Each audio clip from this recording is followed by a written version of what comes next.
কি হচ্ছে আরজি করে এই গভীর রাতে? কেন, কারা আরজি করে ঢুকলেন, কারা এই হামলা চালাচ্ছেন, এই ভাঙচুরের পিছনে ঠিক কি কারণ, কি উদ্দেশ্য এখনো পর্যন্ত স্পষ্ট নয়। পুলিশ ঘটনার এখনো পরিস্থিতির কোনো নিয়ন্ত্রণ নিতে পারেনি। যেভাবে তাণ্ডব চলছে আরজিকর হাসপাতাল চত্বরে, যে ছবি আপনারা দেখছেন, একেবারে তছনছ করে দেওয়া হচ্ছে গোটা এলাকা। আর এই ছবি, এই খবর করতে গিয়ে আক্রান্ত জি24 ঘন্টার প্রতিনিধি, ব্যাপক মারধর করা হয়। জি24 ঘন্টার প্রতিনিধিকে ভেঙে দেওয়া হয় ক্যামেরা। শিউরে ওঠার মতো এই ছবি। মাত্র কিছুক্ষণ আগে পর্যন্ত এই ছবিটা ছিল না গোটা রাজ্য জুড়ে। যে ছবি আপনাদের দেখাচ্ছিলাম, একেবারে অরাজনৈতিক শান্তিপূর্ণ মেয়েদের রাত দখল কর্মসূচি, আর তার মধ্যেই আচমকাই মাত্র কিছুক্ষণ আগে আরজিকর হাসপাতালের সামনে এই উত্তাপ। কিভাবে এত উত্তেজনা ছড়ালো, কি কারণ, এই উত্তেজনা ছড়ানোর পিছনে কারা রয়েছেন এখনো পর্যন্ত স্পষ্ট নয়।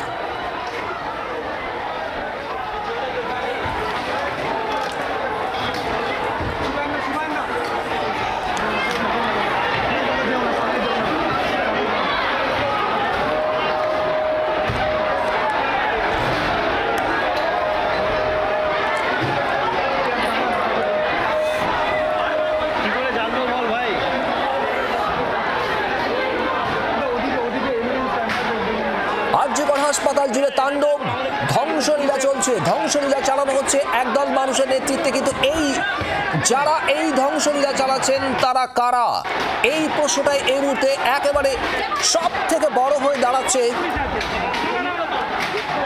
যে শান্তিপূর্ণ অরাজনৈতিক আন্দোলন কর্মসূচি চলছিল, মেয়েদের রাত দখল কর্মসূচি, আজ সন্ধ্যে থেকেই যে ছবি আপনাদের সামনে আমরা তুলে ধরছি বিভিন্ন জেলার এবং শহরের,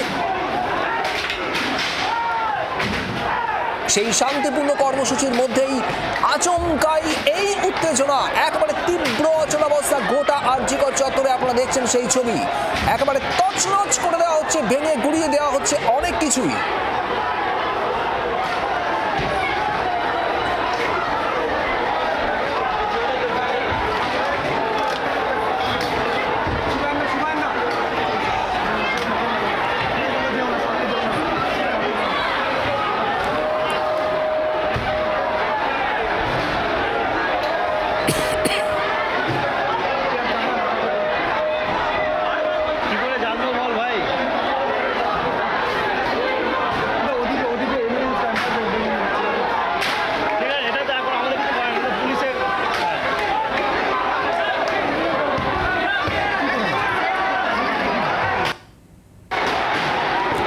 আরজিকর হাসপাতালের এই মুহূর্তে দুষ্কৃতী তাণ্ডবের যে ছবি একেবারে এক্সক্লুসিভ দেখছেন জি24 ঘন্টার পর্দায়।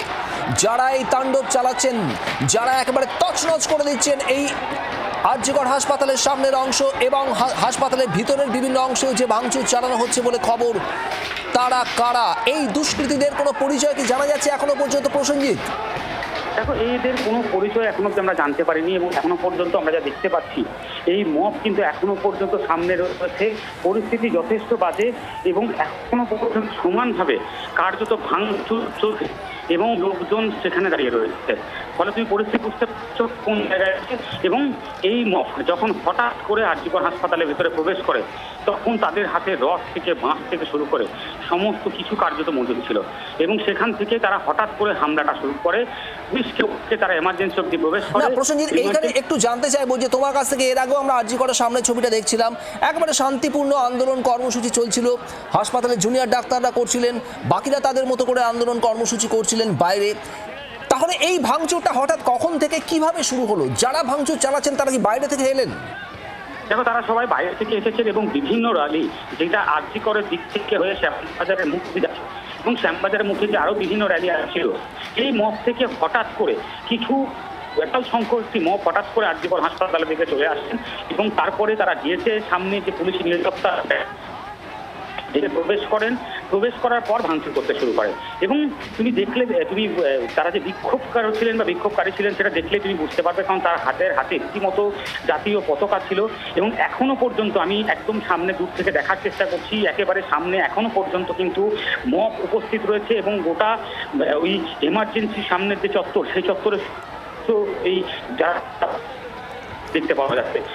হাসপাতালের ভিতরেও কি ভাঙচুর হচ্ছে প্রসেনজিৎ? যেটুকু বাইরে নিয়ন্ত্রণ জানতে পারছি, কিন্তু এখনো অব্দি বাইরে নিয়ন্ত্রণ আনলেও পরিস্থিতি যেভাবে খারাপ হচ্ছে তাতে কোন পরিস্থিতির দিকে যাবে সেটা একটা চিহ্ন। এবং এই আক্রমণ হয়েছেন, যোগাযোগ বিচ্ছিন্ন হয়ে গিয়েছে। কথা বলবো প্রসেনজিতের সঙ্গে। এবং যে খবর, যে তথ্য প্রসেনজিৎ তুলে ধরছিল, আচমকাই বাইরে থেকে ঢুকতে শুরু করে বেশ কয়েকজন দুষ্কৃতীর দল। হাতে রড ছিল আরও একাধিক অস্ত্র, এবং তা দিয়েই শুরু হয় এলাকা তছনছ করার কাজ। শুরু হয় ব্যাপক ভাঙচুর। যে ছবি আপনারা দেখছেন একেবারে এক্সক্লুসিভ জি24 ঘন্টার পর্দায়।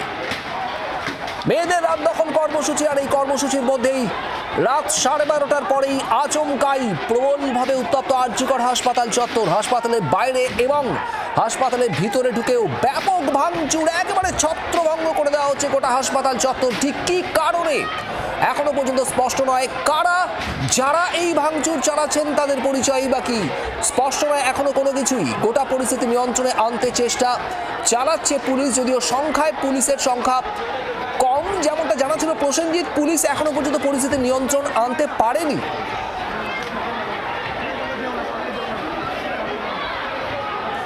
আরজিকর হাসপাতালের সামনের ছবি আপনারা দেখছেন একেবারে এক্সক্লুসিভ। আমাদের অপর প্রতিনিধি সৌমেন ভট্টাচার্য আমাদের সঙ্গে রয়েছেন। সৌমেন, একেবারে এই মুহূর্তে ঠিক কি চলছে আরজিকর হাসপাতালের ভিতরে? পুলিশ কতটা নিয়ন্ত্রণে আনতে পারছে পরিস্থিতি, একটু জানাও। দেখো, এই মুহূর্তে পরিস্থিতি কিন্তু অগ্নিগর্ভ পরিস্থিতি যেটা বলা চলে। কারণ হচ্ছে আমরা যেমনটা দেখলাম যে আজকে কিন্তু শহরে যখন বিভিন্ন জায়গায় যে আন্দোলন চলছে, যেখানে রাস্তায় মহিলারা তাদের অধিকারের লড়াইয়ের জন্য নেমেছে, এবং ঠিক অপর দিকে আরজিকর যেখানে ঘটনার সূত্রপাত আমরা দেখেছি কয়েকদিন আগে, যে মহিলা চিকিৎসককে ধর্ষণ করে খুন করা হয়েছিল, সেই জায়গায় কিন্তু উত্তপ্ত হয়ে ওঠে। প্রথমে কিন্তু আরজিকর গেটের সামনে দাঁড়িয়ে বেশ কিছু লোকজন তারা কিন্তু বিক্ষোভ দেখাতে থাকে। পরবর্তী সময়ে কিন্তু যে ব্যারিকেড ছিল, ব্যারিকেড ভেঙে কিন্তু তারা ভেতরে প্রবেশ করার চেষ্টা করে। সেই সময় পুলিশ বাধা দিতে এলে অগ্নিগর্ভ পরিস্থিতি হয়, এবং পরবর্তী সময় যেমনটা দেখা যাচ্ছে যে আরজিকর মেডিকেল কলেজের এমার্জেন্সি বিভাগের সামনে কিন্তু গিয়ে তারা ভাঙচুর করে। এবং তার পাশাপাশি তোমায় বলবো, যেখানে ডাক্তাররা আন্দোলন চালাচ্ছিলেন যে জায়গাটিতে বেশ কয়েকদিন যাবত, সেই জায়গাটি পর্যন্ত ভাঙচুর করে। এবং এই মুহূর্তে কিন্তু তোমাকে বলবো একটা বিশৃঙ্খলার পরিস্থিতি আরজিকর মেডিকেল কলেজ জুড়ে রয়েছে। এবং পুলিশের টোটালি যে তোমায় বলবো যে পুলিশের সংখ্যা আমরা যেমনটা দেখছিলাম যে প্রচুর পরিমাণ পুলিশ সংখ্যা ছিল, এবং তারপরে যে পুলিশের উপরে আক্রমণ এবং তার পাশাপাশি যে মিডিয়ার উপরে আক্রমণ, আমাদের যে ক্যামেরা বন্ধু ছিলেন তাকে পর্যন্ত তার উপরেও আক্রমণ চালানো হয়েছে। এবং এই মুহূর্তে কিন্তু যেটা বলা চলে যে পুরো পরিস্থিতি আরজিকরের, এবং তার পাশাপাশি তোমায় বলি যে আরজিকরের যে প্রবেশের যে বিভিন্ন রাস্তা, সেই রাস্তাগুলো কিন্তু রীতিমতো যানজটের সৃষ্টি হয়েছে, কোনোভাবেই প্রবেশ করার সেখানে সম্ভব হচ্ছে না। এবং তার পাশাপাশি তোমায় বলবো ভেতরে আরজিকর মেডিকেল কলেজের ভেতরে, যেখানে কিনা দীর্ঘদিন যাবত আমরা যেমনটা দেখছিলাম যে প্রচুর রোগী ভর্তি রয়েছে এবং রোগীর পরিজনেরা রয়েছে, সেই সব জায়গায় কিন্তু তারা আতঙ্কিত হয়ে পড়েছে। কারণ যেহেতু এই ধরনের একটা পরিস্থিতি হসপিটালের ভেতরে যদি তৈরি হয়, সেক্ষেত্রে কিন্তু যারা বাইরে অপেক্ষারত, কারণ হচ্ছে যাদের পরিজনেরা হসপিটালে ভর্তি রয়েছে, তাদের পরিবারের লোকজন তারা কিন্তু আতঙ্কিত হয়ে রয়েছে। সোমেন, যারা এই রাত দখল কর্মসূচিতে আন্দোলনে অংশ নিয়েছিলেন বা এই হাসপাতালের জুনিয়র ডাক্তার এবং অন্যান্যরা, তাদের সঙ্গে কি কথা বলা সম্ভব হচ্ছে? তারা কি কিছু বলছেন যে কিভাবে এই পরিস্থিতি এবং কারা এই গোটা পরিস্থিতির পিছনে? দেখো, এখনো পর্যন্ত কিন্তু এই ঘটনার পেছনে মূল কারা কিন্তু জড়িত এই মুহূর্তে কিন্তু কেউ বিষয়টি জানে না। কারণ হঠাৎই, কারণ এই বিক্ষোভ এবং বিক্ষোভের পরবর্তী সময় আমরা যেমনটা দেখলাম যে পুলিশের সাথে বচসা আরজিকর গেটে, এবং পরবর্তী সময়ে কিন্তু রেলিং ভেঙে তারা কিন্তু ঢুকতে যায়, এবং তারপরেই কিন্তু ঘটনার সূত্রপাত এবং পুলিশের সাথে কিন্তু ধস্তাধস্তি, হাতাহাতি। এবং যেমনটা দেখা গেল যে আরজিকর মেডিকেল কলেজের এমার্জেন্সি বিল্ডিং, সেইখানে কিন্তু এই মুহূর্তে কিন্তু যারা বিক্ষোভকারীরা রয়েছে তারা কিন্তু ভেতরে ঢুকে ভাঙচুর চালাচ্ছে। এবং তোমায় বলবো যে যেখানে ডাক্তাররা, যে বেশ কয়েকদিন যাবত যে ডাক্তাররা বিক্ষোভ দেখাচ্ছিলেন, যে তাদের যে মঞ্চ করা ছিল যে সোজা মেন গেটের থেকে ঢুকেই সেই সব জায়গাগুলোকে কিন্তু লন্ড করে ভাঙচুর চালানো হচ্ছে, সেই ছবি কিন্তু আসছে। সৌমেন, আমাদের সঙ্গে থাকো। যে ছবি আপনারা দেখছেন একেবারে এক্সক্লুসিভ আরজিকর হাসপাতালের ভিতরে ছবি। এমার্জেন্সি বিল্ডিং এর সামনে বিপুল সংখ্যায় লোক, তারা স্লোগান দিচ্ছেন এবং একই সঙ্গে চলছে ব্যাপক ভাঙচুরের প্রক্রিয়া। এবং ছবি দেখে এখনো পর্যন্ত যেটা অনুমান করা যাচ্ছে, যারা ঢুকেছেন, যারা এই ব্যাপক ধ্বংসলীলা চালাচ্ছেন, তাদের সংখ্যা কিন্তু নেহাত কম নয়।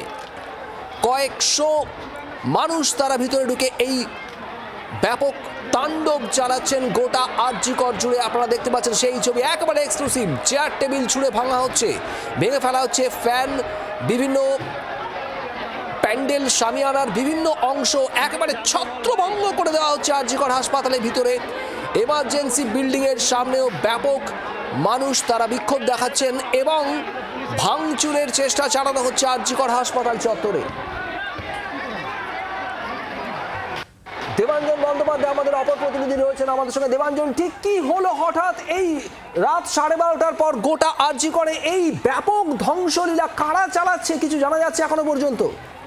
দেখো, কে বা কারা এই ধ্বংসলীলার পিছনে তা এখনো জানা যায়নি, কিন্তু রাত 12:30টার পরেই সে রাজ্যি করে কিন্তু একদল উন্মত্ত জনতা, তারা কিন্তু যেখানে চিকিৎসকদের যে অস্থায়ী বসার জায়গা তৈরি ছিল, যেখানে বসে তারা বিক্ষোভ দেখাচ্ছিলেন, সেখানে তারা রীতিমতো মানে ভাঙচুর শুরু করেন এবং সেখানে খবর করতে গিয়ে যে 24 ঘন্টার প্রতিনিধি আক্রান্ত। এবং সব থেকে নক্কারজনক ঘটনা যে পুলিশের কাছে, নিশ্চয়ই গোয়েন্দা দপ্তরের কাছে আগাম খবর ছিল, কিন্তু তারপরেও কিন্তু সেখানে কোন রকম পুলিশকে কোন রকম, যখন ঘটনা ঘটছে সেখানে সেরকম পরিমাণে পুলিশ ছিল না, এবং তার ফলেই কিন্তু যারা এই ভাঙচুরের মদত। দেবাঞ্জন, তুমি আমাদের সঙ্গে থাকো। শান্তনু সেন, তৃণমূল কংগ্রেস নেতা আমাদের সঙ্গে রয়েছেন এই মুহূর্তে টেলিফোন লাইনে। শান্তনুবাবু, যে ছবি আমরা দেখছি এই মুহূর্তে এবং দেখাচ্ছি দর্শকদের, আরজিকরে ব্যাপক ভাঙচুর চলছে, একেবারে তাণ্ডব চলছে। রাত 12:30টার পর থেকে এই বিষয়টা শুরু হয়েছে। ঠিক কি কারণে এখনো পর্যন্ত স্পষ্ট নয়, কারা এরা, কি বলবেন? দেখুন, মিডিয়ার মাধ্যমে এই ঘটনার খবর জানতে পেরেছি, তবে যারা এই ধরনের কাজ করছে, এই সমস্ত অসামাজিক দুষ্কৃতীদের অবিলম্বে চিহ্নিত করে তাদেরকে অ্যারেস্ট করে তাদের মধ্যে দৃষ্টান্তমূলক ব্যবস্থা নিতে হবে। একজন চিকিৎসকের মৃত্যুতে কেন্দ্র করে যখন যে আন্দোলনকে, ছাত্রদের, ডাক্তারদের আন্দোলনকে সমাজের প্রতিটি মানুষ থেকে মুখ্যমন্ত্রী আন্দোলনকে সমর্থন করে গভীর সমবেদনা জানিয়ে দোষীদের চিহ্নিত করে দৃষ্টান্তমূলক শাস্তির দাবি তুলছেন। পুলিশ প্রশাসন দক্ষতার সাথে প্রশাসন তদন্ত করছিল, সিবিআইয়ের হাতে হাইকোর্ট তদন্তভার দেওয়াতে আমরা সিবিআইয়ের কাছে দাবি করেছি অবিলম্বে দুষ্কৃতীদের চিহ্নিত করে দৃষ্টান্তমূলক শাস্তি দিতে হবে। সেই জায়গায় কিছু মানুষ সংকীর্ণ রাজনীতি করার জন্য, কায়েমি স্বার্থ চরিতার্থ করার জন্য যে ঘৃণ্য আচরণ করছে, অবিলম্বে প্রশাসনের এর বিরুদ্ধে ব্যবস্থা নেওয়া উচিত। বিশেষ করে সরকারি পুলিশের উপরেও হামলা হয়েছে, পুলিশের গাড়ি ভাঙচুর করা হয়েছে। আমি সেটাই বলছি, সরকারি সম্পত্তি ভাঙচুর করা থেকে শুরু করে পুলিশের ওপর হামলা, পুলিশের কিয়স্ক ভাঙচুর করা, এমার্জেন্সি ভাঙচুর করা, শোনা যাচ্ছে অনেকে ওয়ার্ডে ঢোকার চেষ্টা করছে। এটা একটা পরিকল্পিত চক্রান্ত। আমি মনে করি এর পিছনে বিরোধীদের হাত রয়েছে একটা অশান্তি তৈরি করার জন্য। প্রশাসনকে অনুরোধ করব অবিলম্বে চিহ্নিত করে এদের বিরুদ্ধে দৃষ্টান্তমূলক ব্যবস্থা নিন, যারা এই ধরনের অসামাজিক কাজকর্ম করছে। বিরোধীদের হাত রয়েছে। আমি আবার বলছি, একটা সংকীর্ণ রাজনৈতিক স্বার্থ, কায়েমি স্বার্থ চরিতার্থ করার জন্য কিছু মানুষ এই ধরনের কাজ করছে বলে আমি মনে করি। কোন শুভবুদ্ধি সম্পন্ন মানুষ রাত্রির 1টার সময় আন্দোলনের নামে ওয়ার্ডে ঢুকে ভাঙচুর করবে বা এমার্জেন্সি ভাঙচুর করবে, এটা হতে পারে না। এটা নিশ্চিত করে এর পিছনে কোনো অভিসন্ধি রয়েছে। সরকারকে কালিমালিপ্ত করার চেষ্টা, আন্দোলনকে কালিমালিপ্ত করার চেষ্টা, এটা কোনোভাবেই মেনে নেওয়া যায় না। অবিলম্বে দুষ্কৃতীদের চিহ্নিত করে তাদের বিরুদ্ধে দৃষ্টান্তমূলক ব্যবস্থা নেওয়া উচিত।